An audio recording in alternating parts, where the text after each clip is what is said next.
I'll tell you all 48 laws one by one, and then I'll share how I've personally applied them in my life or seen them applied in real situations.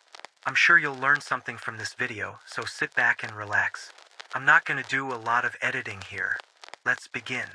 Law number 1. Never outshine the master. I'll explain this with a story from my college days. Back then, I had grown my hair long. There was a teacher who was completely bald. All the hair on his head was gone. One day, he came up to me and asked, "Why have you kept your hair so long?" I replied, "Sir, I like it." He said, "I like it too, but do you see my hair?" In my head, I thought, "Sir, you don't have any hair.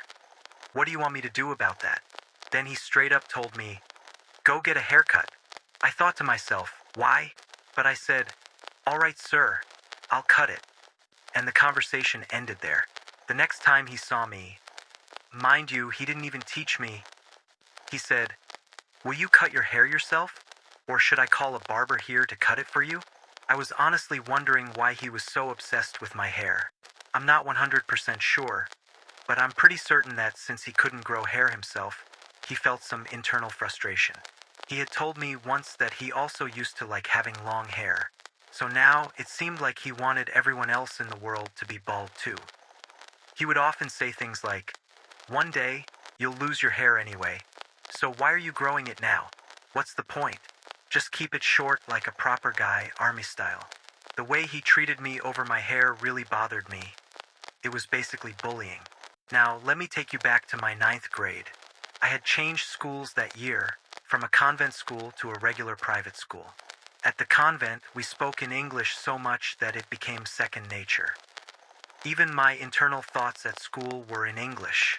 It's like when I make YouTube videos, my accent and Hindi completely change to a much more polished form. But if I'm talking to my dad, my natural accent comes out. This switch happens seamlessly. I don't force it, it just happens automatically. So in 9th grade, as soon as I entered the classroom, I would automatically start speaking English. Even if it wasn't perfect, it was still in English because at the convent school, if you didn't speak English, you'd get fined. One day we had English class, and the teacher there wasn't very good at English. Her grammar was all over the place. For example, instead of saying I had to do this, she'd say I has to do this. On my second day at the school, she asked me, "Where's your copy?" Notebook. I replied, "Ma'am, my copy is in the bag. I can give it to you." She suddenly said, "Oh, so you're trying to act smart by speaking English? Just because you came from a convent school, you think you can speak English here? Do you think we don't know English?" And just like that, she started treating me rudely. That was the last day I ever spoke to a teacher in English at that school.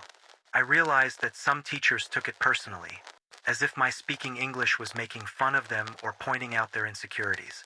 So I want to tell all of you, never try to show off in front of your masters, teachers, or mentors.